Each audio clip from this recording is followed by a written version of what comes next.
बीरबल की कहानी, मोम का शेर। सालों पहले की बात है जब राजा एक दूसरे को पैगाम के साथ ही कुछ पहेलियां भी भेजा करते थे। ऐसे ही किसी एक राजा का दूत सर्दियों के मौसम में एक दिन मुगल साम्राज्य के बादशाह अकबर के दरबार में पहुंचा। वह अपने साथ पहेली के रूप में पिंजरे में कैद एक नकली शेर लेकर गया था। राजा ने पहेली के साथ एक पैगाम भी भेजा था। पैगाम में लिखा था कि क्या मुगल राज्य में कोई ऐसा बुद्धिमान है जो पिंजरे और शेर को छुए बिना शेर को बाहर निकाल सके। अब मुगल सम्राट अकबर सोच में पड़ गए कि आखिर शेर और पिंजरे को हाथ लगाए बिना भला शेर को कैसे बाहर निकाला जा सकता है।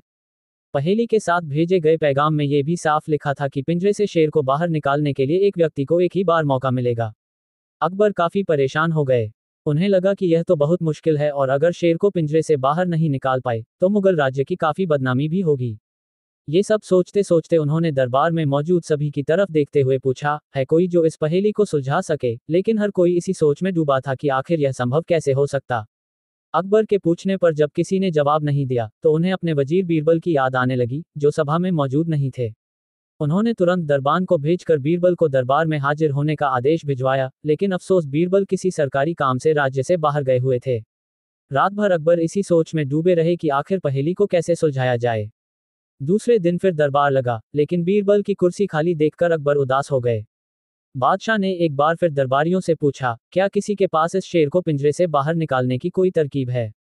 इतने में एक दरबान अकबर के सामने आया और उसने शेर को पिंजरे से निकालने की कोशिश की, लेकिन वो नाकामयाब रहा। दूसरे दरबान ने पहेली को सुलझाने के लिए एक जादूगर को बुलवाया, लेकिन वो भी विफल रहा। कोशिश करते करते शाम होने को आई, तभी बीरबल दरबार में पहुंच गए।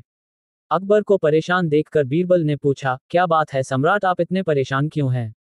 बादशाह ने तुरंत शेर से जुड़ी पहेली के बारे में बीरबल को सब कुछ बताया। अकबर ने बीरबल से पूछा, क्या तुम इस शेर को पिंजरे से बाहर निकाल सकते हो। बीरबल ने कहा, हाँ मैं कोशिश कर सकता हूँ। अकबर बहुत खुश हुए, क्योंकि मुगल साम्राज्य में बीरबल के जैसा बुद्धिमान और चतुर दूसरा कोई नहीं था।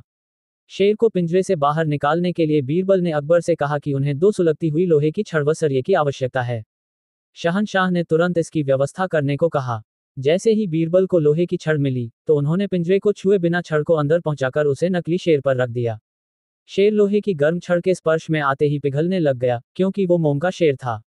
देखते ही देखते पूरा शेर मोम के रूप में पिंजरे से बाहर निकल गया। बीरबल की इस अक्लमंदी पर अकबर बहुत प्रसन्न हुए।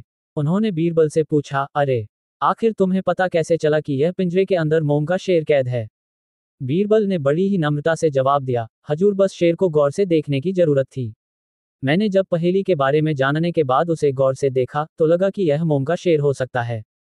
साथ ही राजा ने यह भी नहीं बताया था कि शेर को कैसे बाहर निकालना है, तो मैंने उसे पिघलाकर बाहर निकाल दिया। इधर दरबार में बीरबल की जय जयकार होने लगी। उधर पहेली लेकर अकबर के दरबार पहुंचा राजदूत अपने राज्य वापस लौट गया और बीरबल के इस कारनामे के बारे में राजा को बताया। कहा जाता है कि उस दिन के बाद से राजा ने ऐसी पहेली भेजना छोड़ दिया था। मोम का शेर कहानी से सीख, अक्लमंदी से सब कुछ संभव है। हर जगह बल नहीं बल्कि बुद्धि का प्रयोग किया जाना चाहिए। दिमाग से हर समस्या का समाधान हो सकता है। अगर तुम लोग नए हो तो सब्सक्राइब करो, वो जो लाल वाला बटन है उसके साथ सूर्य नमस्कार करो या फिर अनुलोम विलोम, मुझे नहीं पता, बस क्लिक हो जाना चाहिए।